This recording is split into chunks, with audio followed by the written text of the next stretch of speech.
Diamonds are the most prestigious of all gems. Originally the domain of royalty, diamonds bring glamour, sophistication, and class. But diamonds are so rare in nature, they don't come cheap. This is the classic 10-carat emerald cut, which I'm sure every woman would love to own, and that's around $650,000. But how would you feel if you could get your hands on top-quality merchandise for a fraction of the price?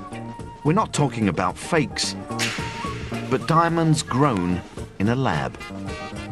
Synthesizing diamonds had been a holy grail. For physicists, for chemists, for 200 years, people had tried to make diamonds and they had failed. The possibility of being able to mass-produce high-quality diamonds has sent shockwaves through the multi-billion-dollar diamond industry.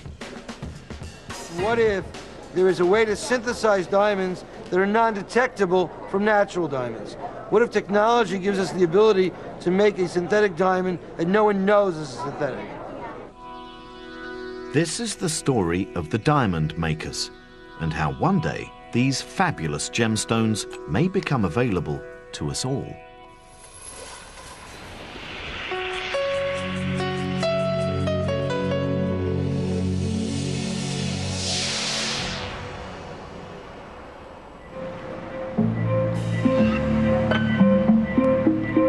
On the outskirts of Boston, hidden away in a secret lab, a father and son team were hoping to become fabulously rich.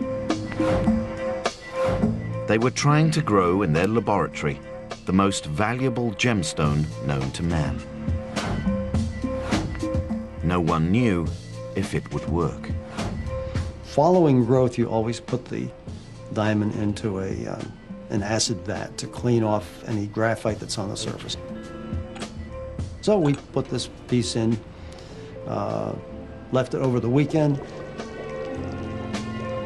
They had spent years refining their technique, but so far, every attempt had failed. But checking in on that Monday morning, Robert Linares noticed something very odd. At first, it seemed that not only had the experiment failed, but the diamond had disappeared completely. We came in on Monday, and we didn't see the diamond there. We saw nothing. And then we looked further, and we noticed that the crystal was there. But it was perfectly transparent. It was perfectly colorless. It was like someone had pulled a hood off of our head and we could see the truth. And at that moment, we knew we had crossed a huge barrier and we could now make very perfect diamond. Robert Linares had achieved something that had eluded science for centuries. He had made a gem-quality diamond to rival the very best found in nature. A breakthrough so astonishing that it might revolutionize the multi-billion-dollar diamond market.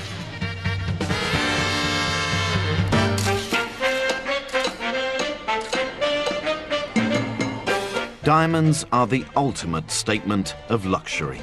Glittering and sexy, they've never gone out of fashion. Even today, there are plenty of women who believe diamonds are a girl's best friend. Our job as marketers is not to make women want diamonds. I can tell you they want them before we start. Our job is just to help them to get them. Come and get me, boys. I've talked to enough women around the world about diamonds to know what it is that they dream about. They dream about owning a piece of eternity. What makes diamonds so special is that they sparkle like no other gemstone. It has that unique combination of life and brilliance and flash that really makes you feel special when you're looking at it. Such is the allure of these rocks that people go to extraordinary lengths to get their hands on them. Good evening. 5 men who tried to pull off the biggest robbery in history were jailed today for a total of 74 years. They tried to steal £200 million worth of diamonds on display at the Millennium Dome. They got as far as smashing a supposedly bomb-proof display case. But the flying squad knew all about the plot and they were waiting in ambush. One said, "I was only 12 inches from payday. It would have been a blinding Christmas."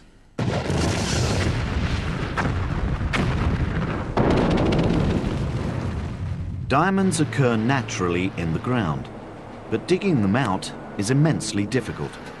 With mines located in some of the world's most inhospitable places, it's a dangerous and very expensive business. You have to shift over 200 tons of rock for every carat of diamond. But ironically, diamonds, for all their fire and sparkle, are actually just a very hard version of an extremely common element. Diamond is nothing more than a lump of carbon. In nature, pure carbon is more readily found in a different form, as soft, black graphite. You see, these structures couldn't be more different. You have graphite, which is a beautifully layered structure. It has layers of carbon atoms separated by very weak bonds. Now, within the layers, each carbon atom is beautifully coordinated to 3 other carbons, and that leads to very strong layers. But the bonding between the layers are exceptionally weak. But if that bonding is rearranged, something remarkable occurs. By contrast, diamond is the hardest material known, and it's hard because of the way it's bonded together. This 3-dimensional linkage in which every carbon atom is surrounded by 4 neighbors, and it forms a complete 3-dimensional structure. You know, a structure can only be as strong as its weakest direction, and in diamond there are no weak directions. Every bond is almost as strong as a bond can be. The difference between the 2 forms of carbon is so subtle that scientists have searched for ways of transforming cheap graphite into much more valuable diamond. Synthesizing diamonds had been a holy grail. For physicists, for chemists, for 200 years people had tried to make diamonds and they had failed.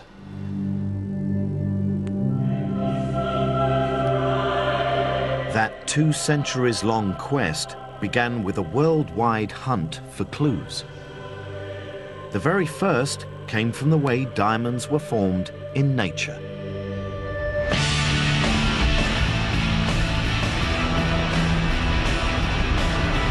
It's believed that diamonds are created 200 kilometers beneath the Earth's surface, and that they can take millions or even billions of years to form. It's then during rare and exceptionally violent volcanic eruptions that diamonds are blasted to the surface within a rock called kimberlite. Finding diamonds in kimberlite gave hints to how diamonds were formed. It told you needed high temperature and high pressure because that's where the kimberlites came from, this volcanic rock from deep in the earth. The task facing would-be diamond makers was to mimic the vast pressures and savage temperatures found deep in the earth, and to do it not over millions of years, but in days.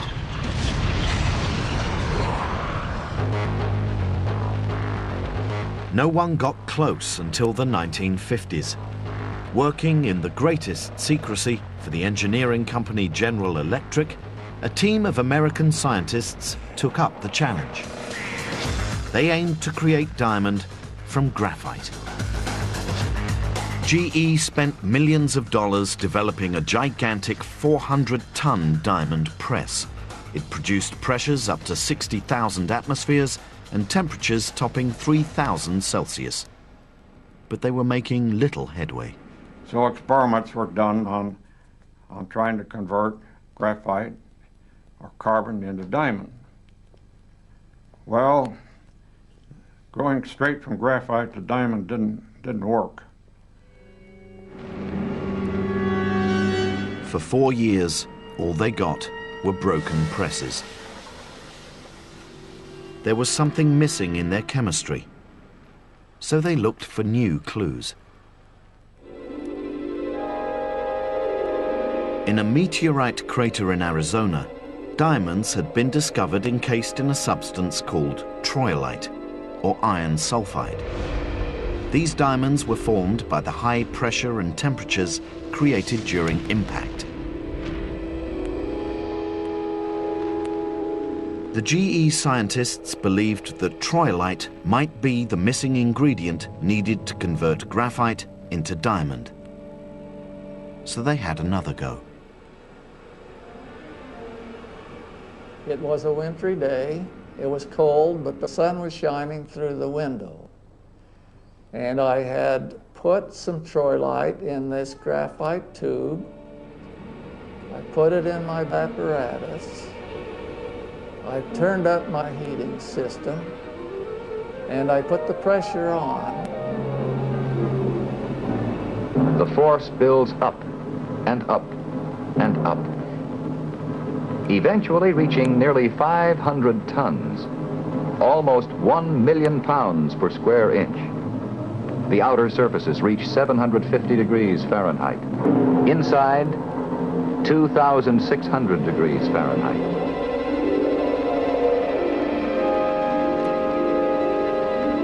They could only risk running their machines for a few minutes, but they hoped it would be enough. Then, just as they'd done dozens of times before, they broke open the capsule. I got down to the point where I picked things apart and got to look at what's there in the middle. And my eyes caught the gleam of the sun shining on these things. And I twirled it around a little bit and saw the sparkles. My knees weakened. I had to sit down. I was overwhelmed. And at that instant, I knew that man had finally turned graphite into diamond. There are headlines in all the newspapers around the world. GE is making diamond now. Wow, it was just a very nice feeling that we had a tough problem and we had solved it. We had been challenged and we met the challenge and faced it and won. But for all this triumph, GE's diamonds were nowhere near good enough to adorn the neck of a movie star. Nevertheless, their grit-sized grains didn't go unnoticed in the boardroom of the most powerful diamond-producing cartel in the world.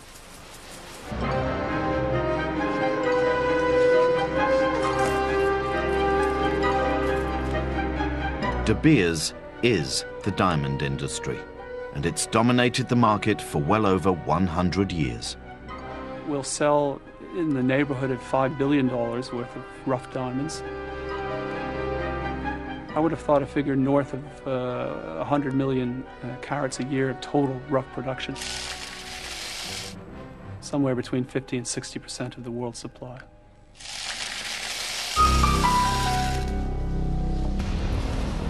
From their headquarters in central London, De Beers rough diamonds are sorted and distributed around the world, sold to select dealers for cutting and polishing. For years, De Beers have maintained extraordinary levels of control on the $60 billion global diamond market.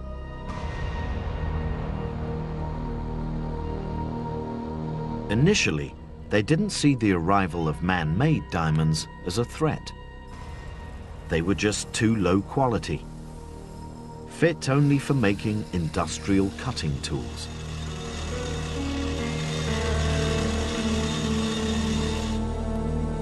However, De Beers did see potential danger in the future if diamond-making technology improved. So, at a discreet facility on the outskirts of London, De Beers created the Gem Defensive Program. At vast cost, the new scientific division was set up to develop techniques to distinguish between natural and synthetic diamonds. Clearly, we knew that someday synthetic gems would be made available in the consumer market. The crucial thing for us was to make sure that first the industry, but more importantly in the end the consumer, had every means possible to ensure we could detect the stimulant from the genuine article. With their scientists busy working away, De Beers were confident they had time in hand to prepare for any future threats. But unknown to De Beers, a challenge already existed, hidden away behind the Iron Curtain.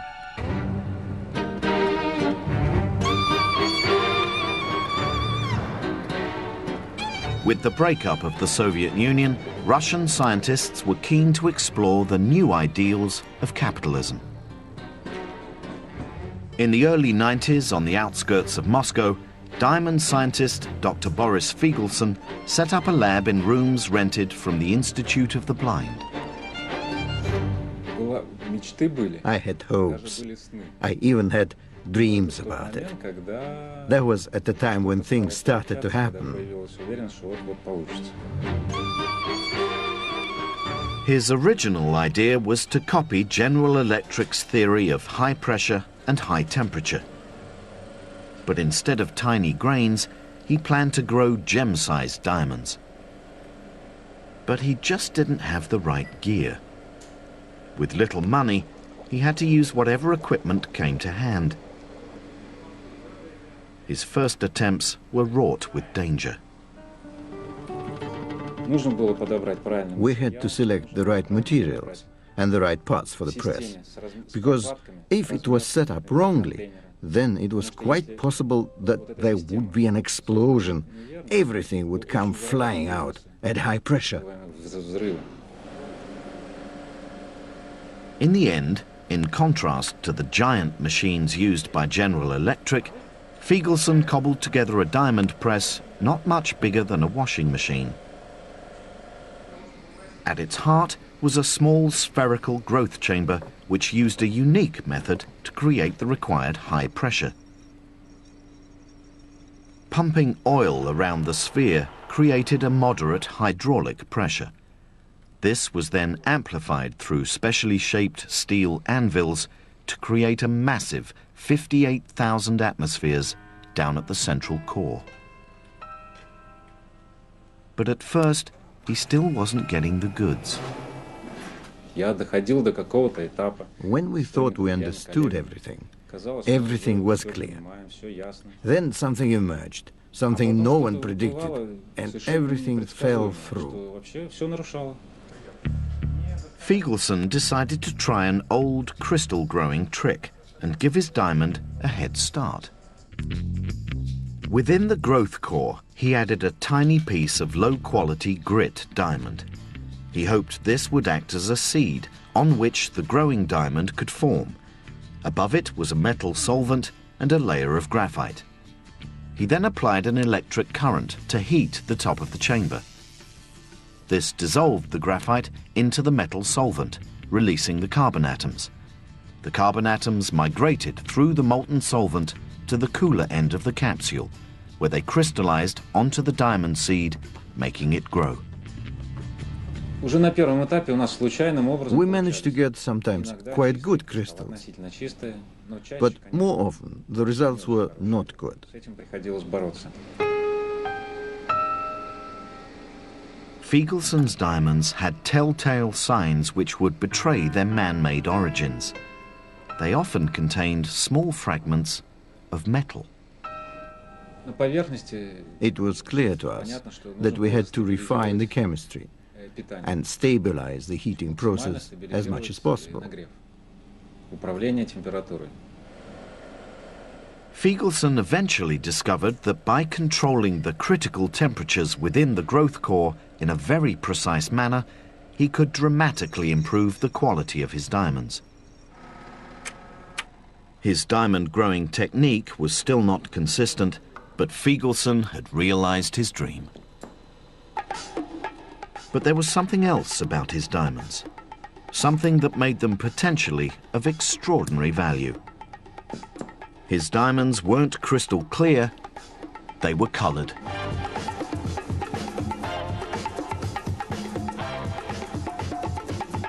When we got our first good crystal, we were naturally absolutely overwhelmed. Colored diamonds are found in nature, but they're extremely rare. Among their number are the great legends of the diamond world, like the Hope Diamond, the Dresden Green, the Tiffany Yellow, and the recently unveiled Blue Empress. Fancy colored diamonds are highly prized, and they're hideously expensive.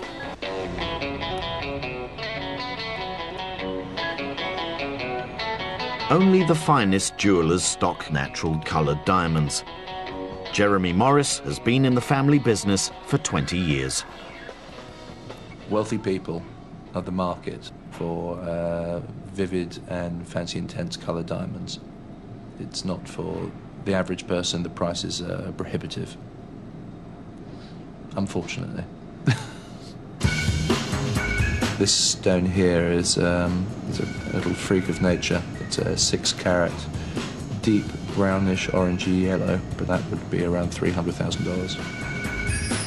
1 carat 25, vivid orangey yellow, dazzlingly beautiful, £38,000.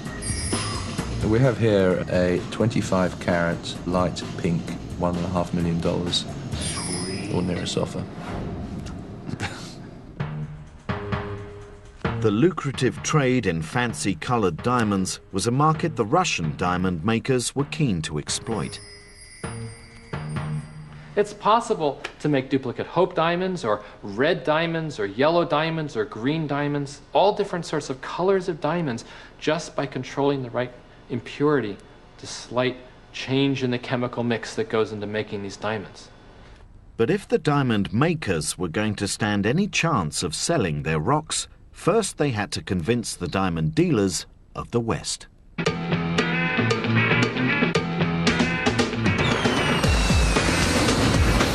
Every year, Las Vegas hosts one of the world's largest gem fairs, where thousands of dealers sell their wares to jewelers from around the world.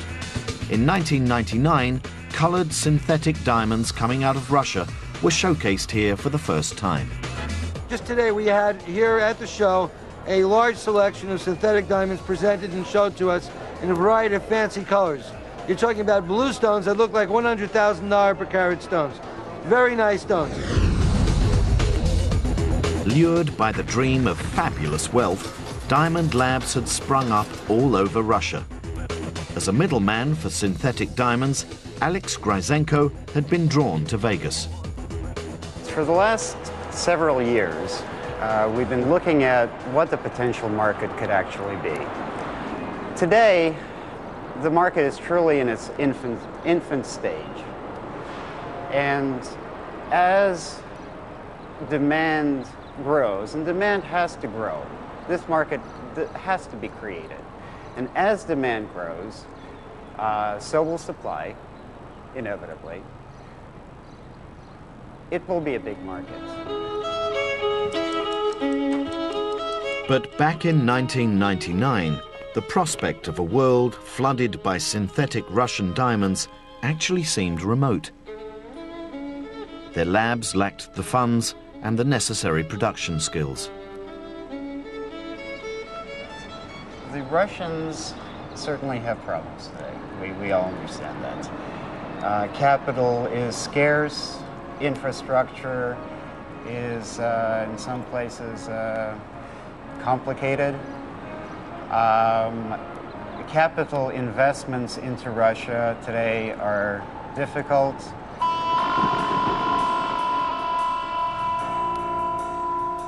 But a chance meeting was about to change all that. Like something out of a James Bond movie, a Russian scientist made a cautious approach to a former US Army general. It was to be a fateful encounter. I was in Moscow on another project developing an electronic security device, and one of the scientists on the project asked me whether or not I was interested in diamonds. And I said, well, I'm an entrepreneur. I'm interested in most anything. Frankly, I thought he was going to ask me to invest in some diamond mining project. But instead, they took me to a facility outside of Moscow, and they showed me a machine that they claimed would make diamonds. General Carter Clark was intrigued. But even though he decided to fork out $170,000 for 3 units, he was quite skeptical that the Russian machines could make anything at all. The machines they had in Russia were doing experimental work, and there's a big gap between a laboratory type of operations and a commercial production. We really had to bring good old Yankee ingenuity into being in order to make this a viable business.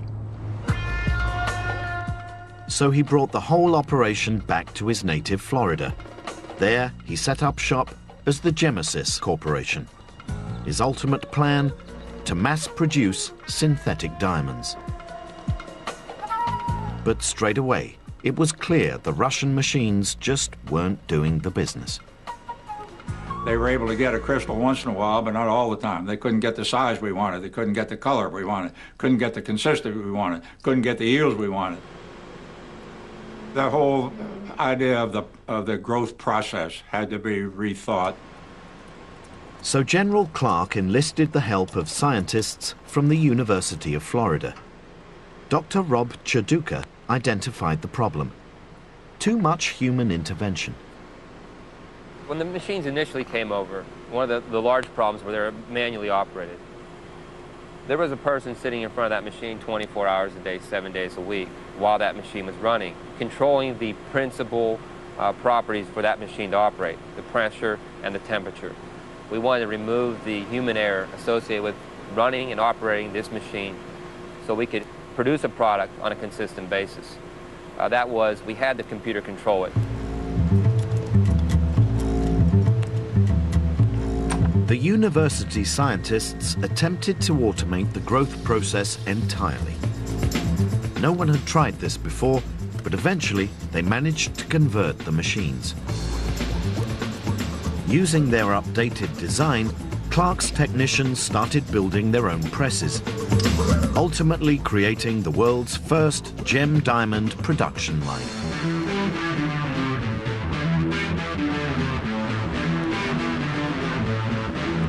Each of his 23 machines could then be prepared and loaded in minutes. Now it was a simple case of pressing start and waiting for the machine to do in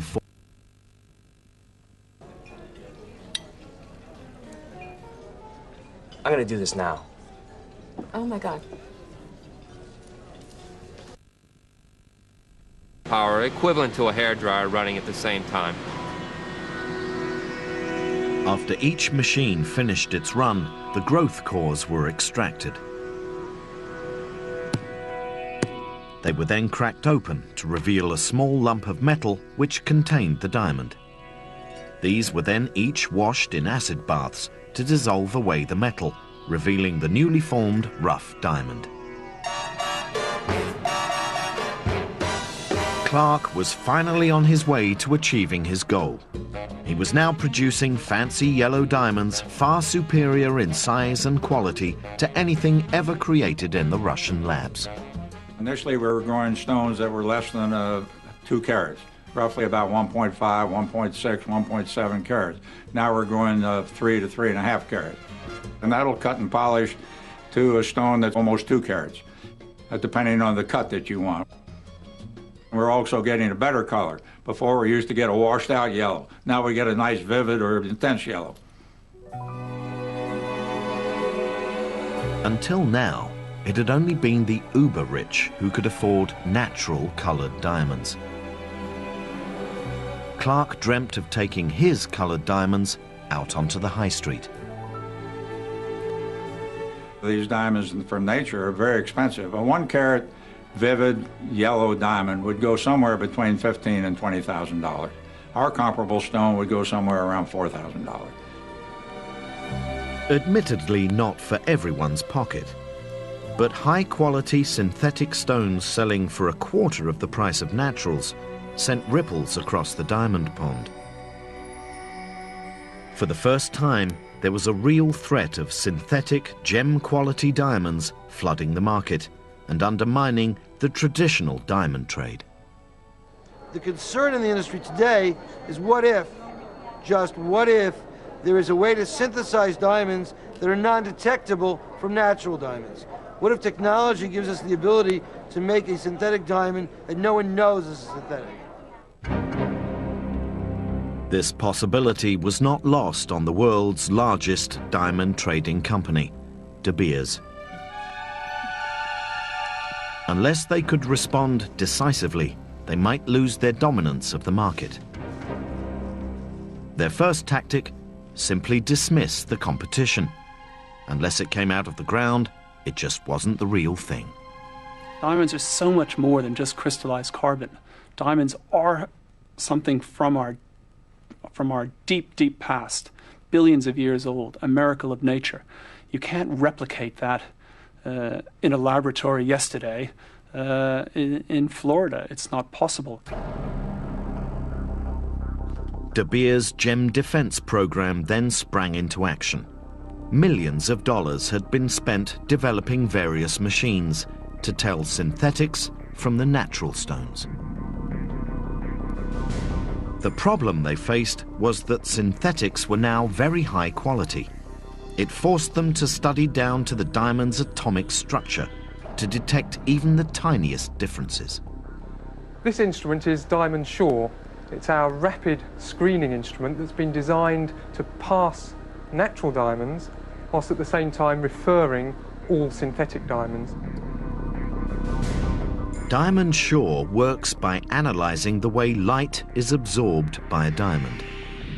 It's down to how nitrogen impurities form within the crystal. Nitrogen atoms occur in clumps in 98% of all natural diamonds. This causes light to be absorbed in a specific way and provides the key to their detection. This has got a pass result.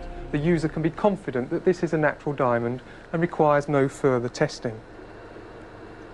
I'm now going to place a yellow diamond onto the probe, press the test key, and this time, within a few seconds, it's come up with a different result. It said, refer for further tests. In yellow synthetic diamonds, nitrogen doesn't exist in clumps, but instead as single atoms dispersed throughout the crystal. This causes light to be absorbed differently, which is picked up by the machine. Any questionable stones then get transferred to De Beers' next line of defense, the Diamond View machine. Diamond View shines ultraviolet light onto the diamond and generates a surface fluorescence image from which synthetics may be unambiguously identified. Under ultraviolet light, both natural and synthetic diamonds will glow to some degree. This is called fluorescence. But it's the patterns that are revealed by this glowing fluorescence that can tell the two apart. It's immediately obvious from the strong, blocky blue fluorescence patterns that this is a synthetic. You wouldn't get these strong shapes of blue fluorescence from a natural. Under the UV light, natural yellow diamonds look very different, producing a consistent yet very faint blue glow. With technology like this, De Beers feels it can outrightly dismiss the threat of synthetics. Today we can easily detect each and every synthetic stone that's made. That's really important to maintain industry confidence. De Beers were able to prevent any lab-grown coloured gems from being passed off as natural diamonds. No synthetics could trick their way into De Beers' multi-billion-dollar industry.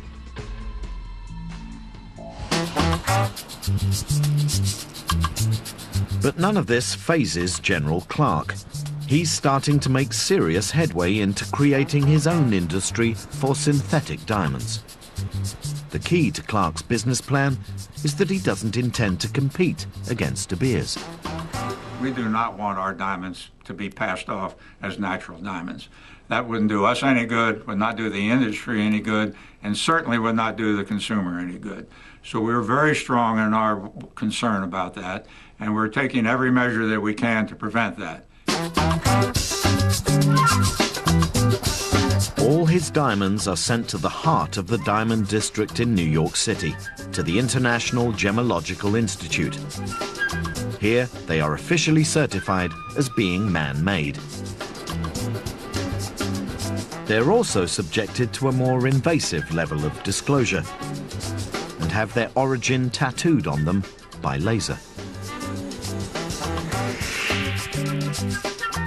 General Clark's aim is to establish an entirely new market of affordable, coloured, synthetic gems. Currently producing 200 diamonds a month, Clark has grand plans for massive expansion. We have 23 machines in this facility right now, growing diamonds 24 hours a day, 7 days a week.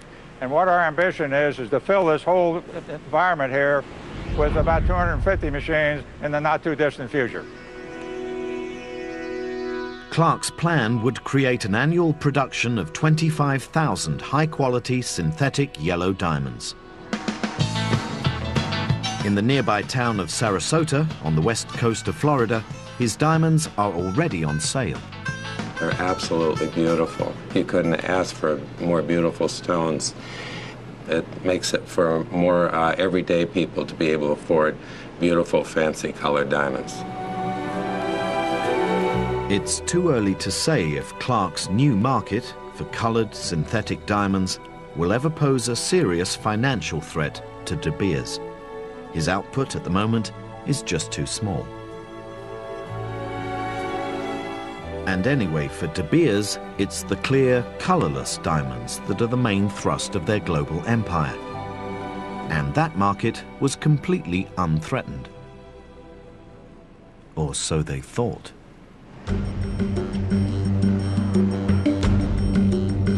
Shrouded in utmost secrecy, a company called Apollo Diamond has been operating somewhere outside Boston, Massachusetts, for the last 2 years. Highly protective of their technology, they have rarely granted access to their laboratory. Horizon was never given the address, just taken to their production facility. The company's founder, Dr. Robert Linares, had never intended to get into the diamond business. His interest had always been in semiconductors. Previous company was manufacturing gallium arsenide wafers for very high frequency devices such as cell phones and radars. And at the time, that was the ultimate semiconductor.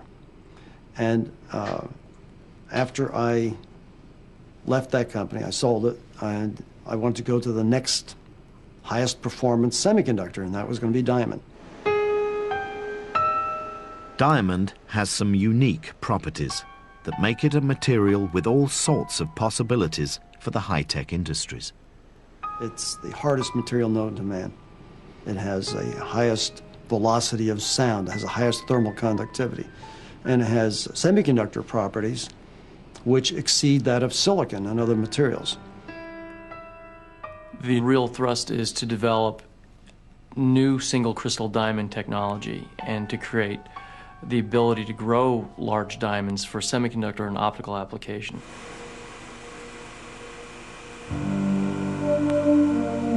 But it was while striving to meet these goals that they stumbled upon something utterly unforeseen and ultimately much more glamorous.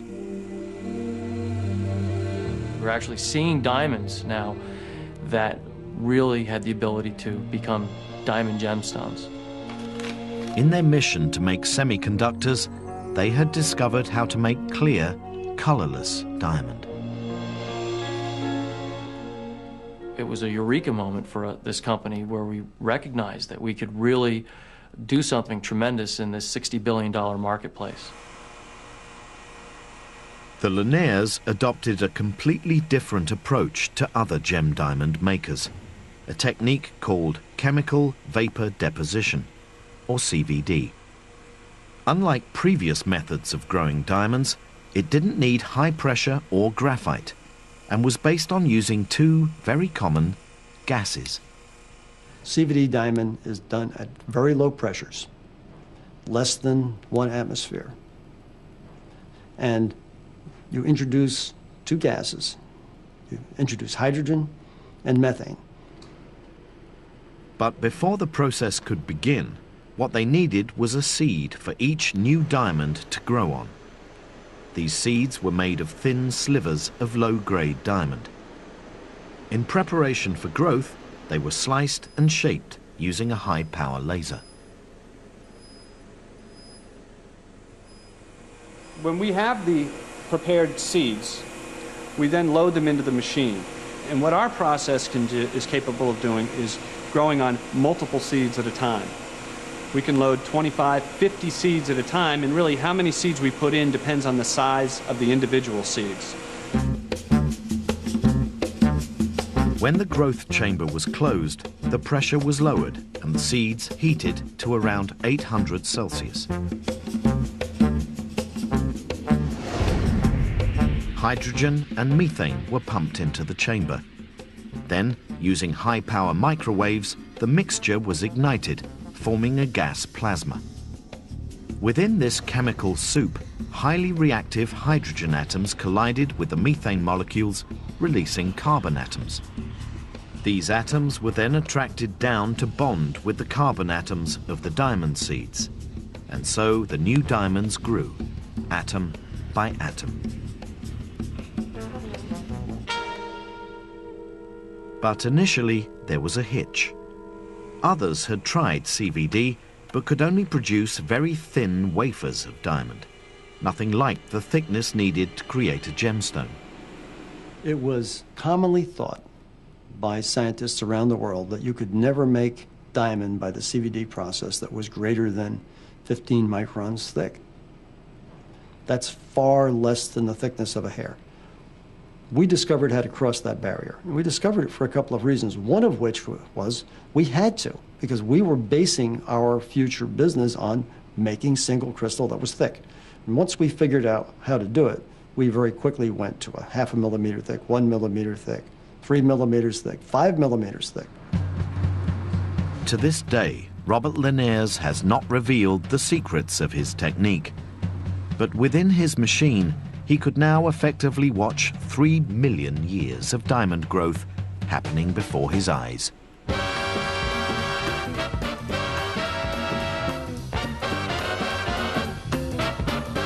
But there was something else. His diamonds had a clarity and structure unrivaled by any other synthetic process.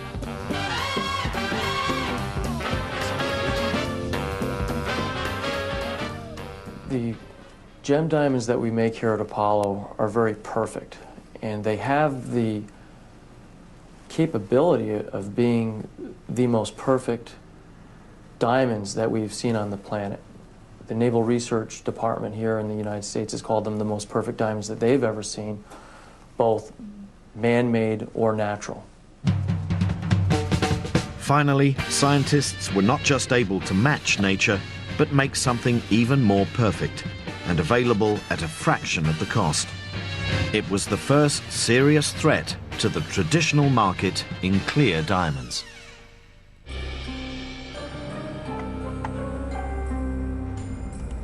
De Beers scientists were now facing their ultimate test. Never before had they come up against a cheap synthetic diamond that might be more brilliant than a natural one. If they couldn't detect these new colorless stones, then consumer confidence in their natural diamonds could take a hammering. Using their Diamond Sure device, the clear CVD diamond was recognized as an unusual stone, but it still required further tests. Okay, this is a colourless stone that has been referred by the Diamond Sure instrument. At this stage, we don't know whether it's synthetic or one of the rare types of natural diamond. So I'm going to place it into the stone holder and slide it into the sample chamber of Diamond View. Focus the visible image onto the table of the stone.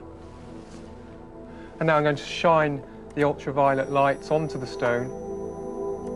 This stone exhibits extremely intense orange fluorescence, which is a characteristic of CVD diamond. Natural diamonds would typically show a blue fluorescence. De Beers are confident in the ability of their equipment to detect these new colourless diamonds and have sent their detection kit to gem labs around the world. But the question is, will that be enough to protect them in the long run? Typically, only diamonds above a certain size and quality are actually sent to labs for testing.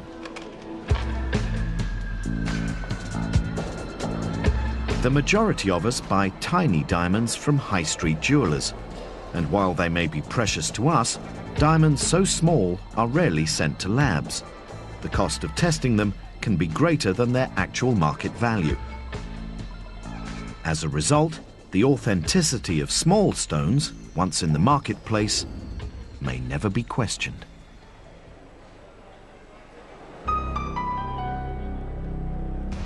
This is an entirely new challenge to De Beers.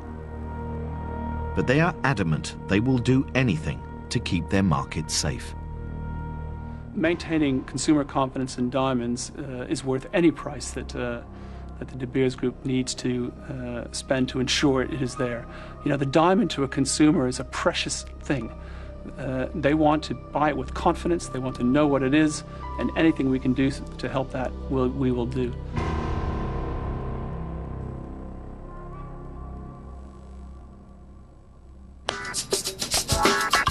But the fact is, high-quality synthetic diamonds now exist and have the same fire and brilliance as naturals.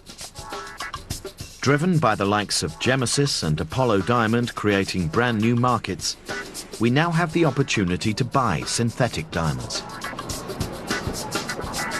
The only issue is whether you'd want to, or do you think a diamond is worth more if it comes out of the ground?